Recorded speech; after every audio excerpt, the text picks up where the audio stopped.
B J പിയുടെ എല്ലാ വിജയത്തിനും ഒരു നേതാവിൻ്റെ ഒരു കരുത്ത് അവർ കാണിക്കാറുണ്ട്, പ്രാദേശികമായൊരു നേതാവിൻ്റെ. ഓക്കെ.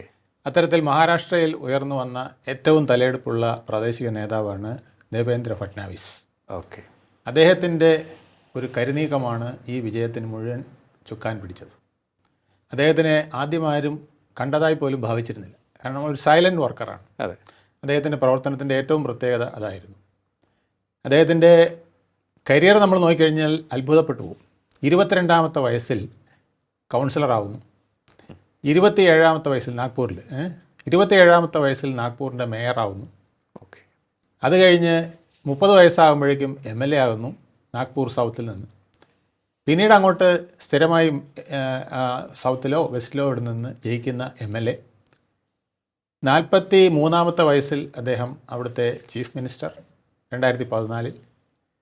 അങ്ങനെ തുടങ്ങി ഇപ്പോൾ 3-ാം ടേമാണ് അദ്ദേഹം 55-ാമത്തെ വയസ്സിൽ മഹാരാഷ്ട്രയുടെ ചീഫ് മിനിസ്റ്ററായിരിക്കുന്നത്.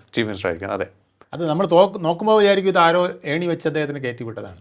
അദ്ദേഹത്തിൻ്റെ ആ കാലഘട്ടം മുഴുവൻ നിരന്തര യുദ്ധത്തിലൂടെ, അതായത് പിടിച്ചെടുക്കാൻ പറ്റാത്ത ഒരു സാമ്രാജ്യം അദ്ദേഹം പിടിച്ചെടുക്കുകയാണ്. ഓക്കെ. ശക്തമായ വെല്ലുവിളികൾ നിറഞ്ഞ ഒരു കരിയറായിരുന്നു അദ്ദേഹം. തീർച്ചയായിട്ടും. ആ വെല്ലുവിളികളെല്ലാം തന്നെ അതിജീവിച്ചത് ബുദ്ധിപരമായും വളരെ ശക്തമായ നീക്കങ്ങളിലൂടെയും, വളരെ ശക്തമായ തന്ത്രപരമായ നീക്കങ്ങളിലൂടെ. കാരണം അദ്ദേഹത്തിനെ കാലിടറിക്കാൻ എല്ലാവരും ശ്രമിച്ചുകൊണ്ടിരുന്നു. ആദ്യം എഴുതി തള്ളിയതാണ്. അതായത് അദ്ദേഹം ജനിക്കുമ്പോൾ 1970-ലാണ് അദ്ദേഹത്തിൻ്റെ ജനനം. ആ ജനിക്കുന്ന കാലത്തെ ശിവസേന എന്ന് പറയുന്നത് ബാൽ താക്കറയുടെ കാലം മുതൽ മഹാരാഷ്ട്രയിലെ, പ്രത്യേകിച്ച് മുംബൈയിലെ ഒരു വലിയ ശക്തിയാണ്. ഒരു മറാഠ ശക്തി സ്രോതസ്സാണ്. എതിരില്ലാത്ത ശക്തിയാണ്. ആ സാഹചര്യത്തിലാണ് അദ്ദേഹം വളർന്നു വന്നത്. അദ്ദേഹം നാഗ്പൂരിൽ RSSൻ്റെ കോട്ടയിൽ അദ്ദേഹം തന്നെ ആദ്യം കൗൺസിലറായിട്ട് വരുന്നു. RSSൻ്റെ ഒരു പ്രവർത്തകനായിരുന്നു. അദ്ദേഹത്തിൻ്റെ അച്ഛനും അങ്ങനെയായിരുന്നു, ഗംഗാധർ ഫട്നാവിസ്. അദ്ദേഹം അവിടുത്തെ MLC ആയിരുന്നു, മുനിസിപ്പൽ അവിടുത്തെ കൗൺസിലറായിരുന്നു. അതിനുശേഷം അദ്ദേഹം അവിടുത്തെ ലെജിസ്ലേറ്റീവ് മെമ്പറായിരുന്നു. അദ്ദേഹം വളരെ പേരുകെട്ട ഒരു പ്രവർത്തകനായിരുന്നു, നിശബ്ദ പ്രവർത്തകനായിരുന്നു, ജനസംഘത്തിൻ്റെ പ്രവർത്തകനൊക്കെ ആയിട്ട് വന്നു. 1975-ൽ അദ്ദേഹത്തിനെ അടിയന്തരാവസ്ഥയ്ക്കെതിരെ പടപൊരുതിയതിന് അറസ്റ്റ് ചെയ്യുകയുണ്ടായി. അന്ന് ഫട്നാവിസിന് 67 വയസ്സേ ഉള്ളൂ.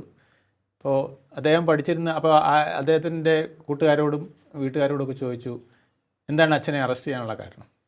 അപ്പോൾ അറസ്റ്റ് ചെയ്യാനുള്ള കാരണം അടിയന്തരാവസ്ഥയാണ്, ഇന്ദിരാഗാന്ധിയാണ് കാരണം. അപ്പോൾ അദ്ദേഹത്തിൻ്റെ സ്കൂളിൻ്റെ പേര് ഇന്ദിരാ കോൺവെൻ്റ് എന്നായിരുന്നു. ഓക്കെ. അപ്പോൾ അദ്ദേഹം തീരുമാനിച്ചു, അച്ഛനെ അറസ്റ്റ് ചെയ്ത ആളുടെ പേരിലുള്ള കോൺവെൻറ്റ് ഞാൻ പഠിക്കില്ല. ഓക്കെ. അവിടുന്ന് നേരെ അദ്ദേഹം സ്കൂൾ മാറാനായിട്ട് വീട്ടിൽ നിർബന്ധിച്ച് അങ്ങനെ സ്കൂൾ മാറ്റി. അതിനുശേഷമാണ് ഭാരതീയ വിദ്യാഭവൻ എന്ന സ്കൂളിലേക്ക് അദ്ദേഹത്തിന് മാറിയതിന് ശേഷമാണ് അദ്ദേഹം പഠനം ആരംഭിച്ചത്. ഓക്കെ. ഈ വിധത്തിലുള്ള ചില പ്രത്യേകതകൾ വളരെ കുട്ടിക്കാലം മുതലേ അദ്ദേഹത്തിനുണ്ടായിരുന്നു. അതുകൊണ്ട് തന്നെയായിരിക്കാം അദ്ദേഹത്തിന് ABVPയുടെ നേതാവായിട്ട് 1989-ൽ നാഗ്പൂരിലെ നേതാവായിട്ട് അദ്ദേഹം അറിയപ്പെട്ടു. കോളേജ് തലത്തിൽ 89 എന്ന് പറയുമ്പോൾ അദ്ദേഹത്തിന് 19 വയസ്സേ ഉള്ളൂ. 22-ാമത്തെ വയസ്സിൽ, അതായത് 1991-ൽ അദ്ദേഹം അവിടെ കൗൺസിലറായിട്ട് നാഗ്പൂർ കോർപ്പറേഷനിലേക്ക് തിരഞ്ഞെടുക്കപ്പെടുന്നു.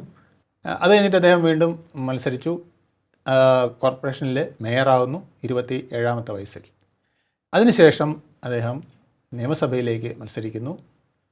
അതുമുതൽ തുടർച്ചയായിട്ട് അദ്ദേഹം ഈ 2024 വരെയും അദ്ദേഹം MLA ആയിട്ട് നാഗ്പൂരിൽ നിന്ന്, ഒന്നുകിൽ നാഗ്പൂർ സൗത്ത് അല്ലെങ്കിൽ നാഗ്പൂർ വെസ്റ്റ്, ഇവിടെ നിന്ന് തിരഞ്ഞെടുക്കപ്പെട്ടുകൊണ്ടേയിരിക്കുകയാണ്. ഇതിനിടയ്ക്കുള്ള കരിയർ എന്ന് പറയുന്നത് BJPയെ എങ്ങനെ അവിടെ വളർത്താം എന്നതിനെക്കുറിച്ചുള്ള ചിന്ത മാത്രമായിരുന്നു. ആരും അദ്ദേഹത്തിന് വലിയ ഇമ്പോർട്ടൻസ് കൊടുത്തിരുന്നില്ല. കാരണം അച്ഛൻ്റെ ഒരു നിഴലായിട്ട് പാർട്ടി പ്രവർത്തനത്തിന് ഇങ്ങനെ നടക്കുന്ന ഒരാളായിരുന്നു. അന്നും കൊച്ചുനാളിൽ മുതൽ തന്നെ ഈ ബൂത്ത് തലത്തിൽ ഉള്ള പ്രവർത്തനങ്ങളിൽ അദ്ദേഹം സജീവമായിരുന്നു. പാർട്ടിയുടെ പ്രചരണ പരിപാടികൾ അദ്ദേഹം സജീവമായിരുന്നു. അതുകൊണ്ട് വളരെ ചെറുപ്പത്തിൽ തന്നെ അദ്ദേഹത്തിന് ഈ പൊളിറ്റിക്സിൻ്റെ ട്രിക്ക്, ഇലക്ട്രൽ പൊളിറ്റിക്സിൻ്റെ ട്രിക്കുകളെല്ലാം വളരെ ഹൃദിസ്ഥമായിരുന്നു എന്നുള്ളതാണ്. അത് കഴിഞ്ഞ് അദ്ദേഹം 2014-ൽ നരേന്ദ്രമോദി അധികാരത്തിൽ വന്നപ്പോൾ ശിവസേനയുമൊത്ത് അവിടെ ഇലക്ഷനിൽ മത്സരിച്ച് ഏറ്റവും കൂടുതൽ സീറ്റ് കിട്ടുന്ന BJP പാർട്ടിയായി മാറി.